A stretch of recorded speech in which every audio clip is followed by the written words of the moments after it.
जाती हैं।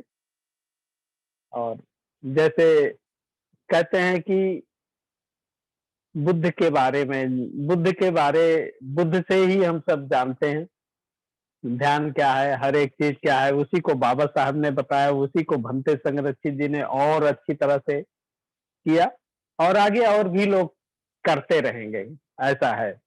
और जो मतलब ये जो है एक साधक ही करते हैं, जीवन में सच्चाई को जानते हैं हम ध्यान के माध्यम से। और वास्तव में बुद्ध ने जो है वो निर्वाण को प्राप्त किया है, जो ज्ञान है उसके माध्यम से। और जो हम लोगों को ज्ञान दिया है उसी को हम धर्म भी कहते हैं। और जो हमारे मार्गदाता ने हमें दिया है, वास्तव में उसे हमें समझना है, परखना है, खोजना है। खोजना क्या है? हमें किताबों के माध्यम से, प्रवचन के माध्यम से, एक दूसरे से संपर्क के माध्यम से, ये बहुत सारे माध्यम हो सकते हैं। हम इस प्रकार से सुन सकते हैं, ऑडियो से, वीडियो से, हर एक के प्रवचन को। जैसे इस ध्यान संध्या में जितने प्रवचन होते हैं, जो ध्यान होता है, अक्सर बोध प्रकाश जी ने यूट्यूब पर भी डाउनलोड किया है, उससे भी हम समझ सकते हैं। अगर हमारे मन में कहीं भी कुछ ऐसी भ्रांति पैदा होती है, नहीं मन लगता है, कोई बात होती है, हम उसको सुन सकते हैं। हमारे अंदर एक श्रद्धा भाव का निर्माण होगा, जो खालीपन सा लगता है, किसी प्रकार से मन विचलित होता है, वो सब दूर होता है। तो ये जो है ना कि बदलने की अगर इच्छा है तभी हम बदल सकते हैं। कैसे भी हमारे पास हर एक संसाधन उपलब्ध है। और सबसे बड़ी बात तो हम लोग डेली इसमें इकट्ठा होते हैं, ये भी एक संसाधन है। और हमें अपने अंदर जो है भावना में तथा गुणों को मतलब उसको अनुसरण करना है, उसके अनुसार ही हमें मार्ग पर करना है। और यही सब हम करने के लिए यहाँ इकट्ठा होते हैं। और धम्म में ही जो है सत्य छिपा है, और उस सत्य को जानने के लिए हमें कुशल बातों को पकड़ना पड़ता है, उस पर चलना पड़ता है, उसी का हम प्रयास करते हैं। और जैसे कहते हैं कि हमें मैत्री मैत्री भावना का है, तो मैत्री कैसे उत्पन्न होती है? जब तक हम सीलों का पालन नहीं करेंगे, तब तक मैत्री नहीं होती है। और सील के बाद, जैसे त्रिविध शिक्षा में कहते हैं, सील के बाद समाधि आती है, फिर प्रज्ञा उत्पन्न होती है, हमें जागृति तभी आती है। तो सबसे पहले सील ही आता है। और वास्तव में सील में देखा जाए तो कहा भी गया, जैसे पंचशील की बात करें तो उसमें पहले सील आता है, पाणातिपाता बेरमणि, है ना? इसको हमें जो है जानना है। ऐसे सील की बात है जिसमें प्राणी हिंसा से विरत रहने की हम प्रतिज्ञा करते हैं। हिंसा, विहिंसा क्या है, इस सब को जानना है। इन्हीं सब के बारे में अ, जब तक हम जानेंगे नहीं, तब तक हम नहीं कुछ कर सकते हैं। और इसी का उपाय है, इसी का को समझने के बाद ही उपाय हम कर सकते हैं, जो मैत्री भावना करते हैं। तो किसी को मारना, दुखाना या नुकसान पहुंचाना, है ना, किसी को नीचा दिखाना, और कभी-कभी किसी के अंदर मानसिक तनाव से भी ऐसी घटनाएं हो जाती हैं। और बड़े-बड़े झगड़े भी हो जाते हैं, पारिवारिक हों चाहे सामाजिक हों। और राष्ट्र से संबंधित बहुत सारी घटनाएं होती हैं, जिसको आप देख सकते हैं आजकल। जैसे यूक्रेन और वहां चल रहा है रसिया को लेकर, है ना? रंग भेद की बात होती है, जात भेद की बात होती है, इन सब में छिपा हुआ है ये मतलब जो पहला सील है। और अपने देश में ही देख सकते हैं, चाहे विभिन्न जातियों के उस पे कैसे किसको, लोगों को बरगलाया जा रहा है, कैसे किसी को सताया जाता है ना? तो ये जात भेद की हिंसा, धर्म भेद की हिंसा, ये सब जो है इस केंद्र में छिपे हुए हैं सबसे ज्यादा। और कहीं-कहीं और देशों में गोरे काले का भी भेद रहता है ना? कभी-कभी देखो तो इसमें बात होती है, जानवरों को भी मनुष्य मारता है। और कभी-कभी क्या अक्सर ऐसा होता है, पहले तो ऐसा का आप तो दुकानें खोल बैठे हैं। पहले क्या था, आदमी आवश्यकता अनुसार शिकार करने के लिए जाता था, है ना? खाने के लिए। कुछ लोग वो उसको एक खेल के रूप में लेते थे। अगर हम कहानियों में जाते हैं, पुराने इतिहास में जाते हैं, तो उसके लिए भी शौक जिसे कहते हैं, खेल के लिए या शौक के लिए शिकार के रूप में मारते हैं, है ना? तो ये बहुत सारी बातें हैं। और कुछ खेल के लिए मारते हैं, जैसे आप हम सभी लोग कभी टीवी देखते हैं, कुछ जानवरों को, पक्षियों को एक दूसरे से लड़वाते हैं। और इतना जानवर तो जानवर होता है, उन्हें पता नहीं होता है, लेकिन जब तक वो लहू-लुहान ना हो जाए, यहाँ तक कुछ तो मर भी जाते हैं। तो ये भी हिंसा में आते हैं। बहुत सारी बातें हैं। लेकिन बात क्या है कि हर एक जीव जीना चाहता है। उसके जीने का अधिकार छीनना प्राणी हिंसा है। तो इसके मारने के कारण क्या होते हैं इन सब की? कारण इसका आप सभी लोग उसको जानते हैं। अगर भवचक्र से लेंगे तो उसके केंद्र बिंदु में लोभ, मोह, द्वेष है। और यही इसके कारण होते हैं, जिसे बौद्ध धर्म में नैतिकता का आचरण या नीतिगत के सिद्धांत के अनुसार इसको पालन करना होता है। एक व्यक्ति दूसरे व्यक्ति को सताकर, मारकर अपना जीवन अ, मतलब कुलसित कर लेता है या किया है, तो ये ठीक बात नहीं होती है। ठीक बात का मतलब कि अगर ऐसा कोई करता है तो वो सुखी नहीं रह सकता है। तो ऐसी लोभ वाली बात को कर सकते हैं। द्वेष जो है, द्वेष सबसे तेज तथा बलवती ये होता है द्वेष। जैसे जिसकी जिंदगी होती है ना? तो वैसे उसके मन में जो उद्गार होते हैं, जो उसके मन के वो होते हैं द्वेष, ये बहुत प्रभावशाली होता है। और ये जो है अग्नि की तरह दूसरों को तो जलाती ही जलाती है, लेकिन ये ऐसी होती है कि उसके साथ व्यक्ति खुद भी जलता है ना? ये हिंसा जैसे फैलती है, फैलाता तो है, व्यक्ति फैला देता है। जैसे अभी कुछ दिनों पहले दिल्ली में देखा या कहीं भी देखते हैं, तो वो तो शुरू में तो ऐसे लगता है, लेकिन बाद में क्या होता है, खुद पर भी आ जाती है। तो जैसे अग्नि भी ये नहीं देखती है कि कौन मुझे मतलब इसका उद्गार किया, उसको भी नहीं पहचानती, वो तो एक तरफ से जलाती है। उसी प्रकार ये द्वेष है, इसीलिए उसकी तुलना अग्नि से की गई है ना? और दूसरे का अस्तित्व जो है, इससे क्या होता है, खत्म हो जाता है। समाज में इस तरह के सह अस्तित्व के सिद्धांत का हनन कर देता है। समाज में असमानता पैदा कर देता है तथा आचार संहिता का उल्लंघन करता है तथा अनैतिक दुराचार पैदा, बहुत सारी बातें। अगर हम चीलों के बारे में बात करते तो बहुत सारी बातें होती हैं। और यही यही बातें क्यों होती, कैसे होती हैं, ये धम्मपद में भी कहा गया है, तो हम उसको नहीं लेंगे, उस पद में नहीं जाएंगे। लेकिन अगर किसी को देखना है तो धम्मपद के 129 130 से देख सकते हैं इसकी संख्या जो है, कि बुद्ध के मत के अनुसार संसार के अस्तित्व का सत्य का दर्शन, कैसे जीव पैदा होते हैं, कैसे मरते हैं, सभी प्राणी दंड से डरते हैं, सभी प्राणी मृत्यु से भय खाते हैं, सभी डरते हैं, सभी उससे भय खाते हैं। तो ये यही है संसार के अस्तित्व का दर्शन। अतः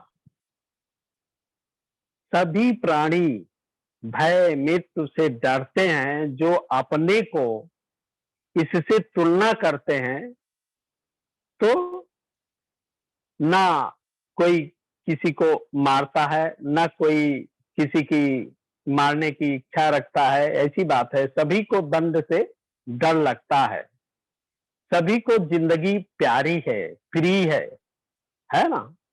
और तथा ये इसके अनुसार जो है, अपने को सबसे मतलब जो है समझो, मतलब इन सब चीज़ों को जो सब प्रिय है, डर लगता है, सारी बातें हैं, ये सारी चीज़ें जितनी हमने बताई, इसको हमें अपने आप में देखना।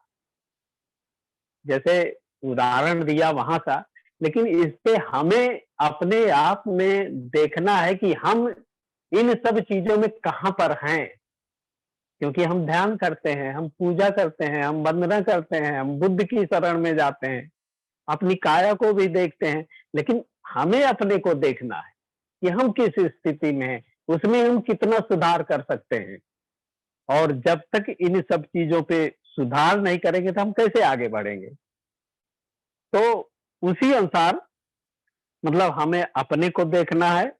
जिस दिन से जब व्यक्ति सोचना शुरू करता है, तो उसी दिन से बौद्ध धर्म के अनुसार जो है, मैत्री की उत्पत्ति होती है। मतलब इन सब चीज़ों के बारे में जिस दिन से व्यक्ति सोचना शुरू करता है, अपने अंदर उतारने की कोशिश करता है, अपने को देखने की कोशिश करता है, तो बौद्ध धर्म के अनुसार कहते हैं कि उसी दिन से मैत्री जो है ना? ये इसकी उत्पत्ति होती है, प्राणियों के प्रति। अपना जो है ये सार्वभौम मैत्री जो है, प्राणी हिंसा के सिद्धांत को समझना यही आवश्यक है। तभी सार्वभौम की मैत्री की बात करी, जब हम प्राणी हिंसा के सिद्धांत को समझ सकते हैं, क्यों ये होता है? तो वो हमारे अंदर तो नहीं है। व्यक्ति खुद के घर में शांति चाहता है ना? कहते हैं, पहले शील का पालन करना आवश्यक है, इसीलिए मैत्री पहले स्वयं के लिए करते हैं हम। और जब तक हम स्वयं से मैत्री नहीं करेंगे, जैसे हम इन सारी चीज़ों को बताया, शीलों को बताया, हमें स्वयं में देखना है। उसी प्रकार मैत्री में जब इन सब चीज़ों को स्वयं में देखेंगे, तो हम मैत्री भी स्वयं के प्रति करेंगे। और जब तक हम स्वयं के प्रति हमारी मैत्री नहीं होगी, तब तक हम दूसरों के प्रति मैत्री नहीं कर सकते हैं। तो ये बहुत अच्छी और बहुत वैसे ये बौद्ध धर्म में ही आपको मिलेगा, और इसीलिए इसको मैत्री पहले स्वयं में की जाती है और फिर दूसरों में। और इसीलिए हम इसमें जो है एक कहते हैं कि आत्म परिवर्तन से परात्म परिवर्तन हो जाएगा तब। जैसे आत्मावादी सिद्धांत जिसे कहते हैं, बौद्ध धर्म में आत्मा नहीं है, लेकिन हम उससे अलग हो जाएंगे। आम भाषा में हर एक जगह की अलग-अलग भाषा होती है। आत्म से अनात्म की बात शाब्दिक अर्थों में, लेकिन हम लोगों की तरफ, इधर की तरफ ज्यादा उसको परात्मा कहते हैं, है ना? ऊपर की अवस्था। तो ये अलग-अलग शब्दों की बात है, क्षेत्रीय भाषा के अनुसार हम उसको जान सकते हैं अपने अनुसार। तो हमें स्वयं ही अपने स्वभाव को बदलना पड़ता है इन सब चीजों के लिए, है ना? अपने संस्कारों को, अपने रीत रिवाजों में परिवर्तन करना पड़ता है, जिससे हिंसा होती है। बहुत सारी बातें हैं। तो इसी परिवर्तन को हमें बदलना पड़ेगा, और वर्तमान स्वभाव से बाहर निकलकर बदले विचारों की जो है सुंदर बातों के द्वारा, है ना? सुंदर विचारों के द्वारा इसे हमें अपनाना पड़ेगा, अपनी भावना को, है ना? सुंदर कर्मों के द्वारा, सुंदर क्या, कुशल कर्म कह सकते हैं। कुशल कर्मों के द्वारा हमें अपने को मतलब कुशल कर्म अपनाएंगे, तभी हम आगे बढ़ सकते हैं। और इसमें मैत्री के लिए एक चीज और जो हमें घातक होता है, क्या होता? मैं क्या है? अहंकार, है ना? ये भी बहुत सारी बातें हैं, इससे भी बहुत सारे विचार उत्पन्न होते हैं। इसमें भी ये सब बातें जब होती है तो उसका वो स्वभाव बन जाता है ना? और बहुत कठोर भी बन जाता है, और व्यक्ति गलत करता है फिर भी वो समझ नहीं पाता है और करता ही जाता है ना? तो बुद्ध कहते हैं कि किधर हैं हम? हमें देखना है ना? तो कुछ चीजें समय से आई, कहाँ से आई, कैसे आई, मैं वह नहीं हूं जिसको सोचता हूं, मैं कुछ भी नहीं। तो इन सब के लिए जो अभी हमने बताया, इसके लिए हम आनापानसति करते हैं कि मैत्री भावना जो है हिंसा को, इसीलिए पहला सील है ना? ये कहते हैं कि प्राणी हिंसा जो है ये डायमंड हीरे की तरह होती है, और मैत्री किया तो आदमी अपने से अलग हो जाता है। अगर मैत्री नहीं करता है तो वो अपने से अलग हो जाता है। इसलिए जब मैत्री करता है तो तब अपने से जुड़ता है, तभी दूसरों से जोड़ सकता है। ऐसा शील, है ना? मतलब कार्य जो है घर के सारे हमें करने हैं। मैत्री से कार्य लेना, बल से कार्य न लेना, काम करना, है ना? ये बहुत सारी बातें होती हैं। और अधिकार में कुछ कुछ को होता है, कई जगह ऑफिसों में या वैसे भी होता है, एक अधिकार हो जाता है। अधिकार में बल का प्रयोग करना, उसके अस्तित्व का जो है खत्म करना, तथा जीवन का जो ये सिद्धांत है ना, ये इसको गवाही नहीं देता है। इसीलिए हमें मैत्री का सिद्धांत यहाँ पर हमें अपनाना पड़ता है, और मैत्री जरूरी होती है। और बिना मैत्री के हम कुछ नहीं कर सकते। उसके पहले हमें उन सीलों को अपने अंदर देखना है, और फिर उसके बाद ही मैत्री हमें स्थापित करना है। तो ये बहुत सारी बातें होती हैं, और इनको जानना, समझना, यही तो हम कर रहे हैं, यही तो हमें करना है। और वास्तव में देखा जाए तो हम अपने घर में भी देखते हैं, और आसपास भी देखते हैं। बहुत से हमारे चाहे माता-पिता हों या पड़ोस में बहुत सारे लोगों के यहाँ बूढ़े हो जाते हैं। बूढ़े हो जाने पे वो घर पर बैठे ही रहते हैं, कुछ करने लायक नहीं होते, चल फिर नहीं सकते। लेकिन वो बोल तो सकते हैं, प्रतिक्रिया तो देते हैं किसी बात पे, अच्छे पर भी देते हैं और बुरे पर भी देते हैं, दोनों बातें होती हैं। क्योंकि कहते हैं जो व्यक्ति अगर कुछ नहीं कर सकता है, तो बोलता तो ज़रूर है ना? अगर कोई किसी से किसी बात में या वैसे बलशाली नहीं है, तो लेकिन बात तो वो जवाब तो देते हैं। वैसे ये एक परिवार की बात है। मतलब सबके यहाँ अक्सर समाज में होता है, बुजुर्ग माता-पिता बूढ़े हो जाते हैं, हम उनकी देखभाल नहीं करते। इसीलिए देखो, वृद्धा आश्रम, बहुत सारे आश्रम पड़े हुए हैं। लोग उनके बच्चे बड़े-बड़े पदों पे होते हुए उनको छोड़ के चले जाते हैं। कोई विदेशों में रहते हैं, उनके बहू, बेटे, लेकिन माँ और बाप घर में अकेले रहते होते हैं। कुछ तो ऐसी भी घटनाएँ सुनने को मिलती है कि वो घर में ही बंद, घर में मतलब उनकी डेथ हो जाती है और सड़ जाते हैं और कीड़े पड़ जाते हैं, बाद में बदबू आती तो पड़ोसियों को पता चलता है, तब लोग देखते हैं। तो बहुत सारी बातें हैं। तो यहाँ मैत्री भाव कहाँ रहता है? हमारे घर से ही देखना है, हमें स्वयं भी देखना है, क्योंकि हम अपने बुजुर्ग माता-पिता का ख्याल नहीं रखते हैं। इसीलिए बुद्ध के समय में भी ऐसे अतिसार रोगी की बात हुई है कि जो स्वयं के मल में पड़ा हुआ था, किसी भिक्षु को, मतलब जब भगवान ने उसको देखा, बुद्ध ने उसे देखा, पास जाकर पूछा, आपको क्या कष्ट है? तो उसने बोला, हमें ऐसे-ऐसे कष्ट है। तो आप, वो कहते हैं, क्या आपकी कोई देखभाल नहीं करता है? तो बोले कि नहीं, कोई नहीं करता है। तो पूछते होंगे ऐसा क्यों? क्या बात है? आपकी देखभाल करने वाला कोई नहीं है?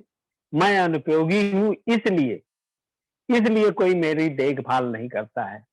तो उस अतिसार रोगी की बुद्ध के समय में वो भिक्षु था, किसी लायक नहीं था या कुछ नहीं कर सकता था और वो पड़ा हुआ था मलमूत्र में, ऐसा बुद्ध देखते हैं। तो ऐसा तो हमारे घर में भी है, हमारे पड़ोस में भी है, हमारे समाज में भी है और एक नहीं बहुत सारी घटनाएँ ऐसी सुनने को मिलती है, उससे भी हम देख सकते हैं। इसीलिए यहाँ जो हमने पहले बातें बताई कि हम स्वयं अपने आप को देख सकते हैं, अपने आप में देख सकते हैं, अपने परिवार में देख सकते हैं, हम दूसरों की तो बाद में देख सकते हैं। इसीलिए चाहे वो हिंसा की बात हो, चाहे मैत्री की बात हो, पहले हमें स्वयं को देखना पड़ता है। जब हम स्वयं को देखेंगे, तभी हम दूसरों में भी देख सकते हैं। तो वहाँ पर जो है फिर बुद्ध जो है खुद आनंद से पानी मंगाते हैं, धुलाते हैं। इस कहानी को सभी लोग अच्छी तरह जानते होंगे और फिर अच्छा से करते हैं। तब बुद्ध जो है सभी भिक्षुओं को उपदेश देते हैं। तो वो भिक्षुओं के लिए था कि भाई हम हमारा बुद्ध का ये बौद्ध धर्म का ये भिक्षु समाज है। यहाँ पे कोई माता-पिता नहीं है, कोई भाई-बहन नहीं है। हम ही एक-दूसरे के माता-पिता हैं, हम ही एक-दूसरे के सुख-दुःख के देखने वाले हैं। तो हम एक-दूसरे का ध्यान नहीं रखेंगे तो दूसरा कौन रखेगा? तो इसी सब चीज़ों को उसको वहाँ से उदाहरण देके ही हमें अपने आप में उतारना है और इसी उसमें हमारा ये मैत्री विकास है और हमने बहुत कम शब्दों में अपना बताने का ये प्रयास किया है। हम इस कहानी को पूरा नहीं दोहराएँगे क्योंकि आप सभी लोग बहुत अच्छी तरह जानते हैं।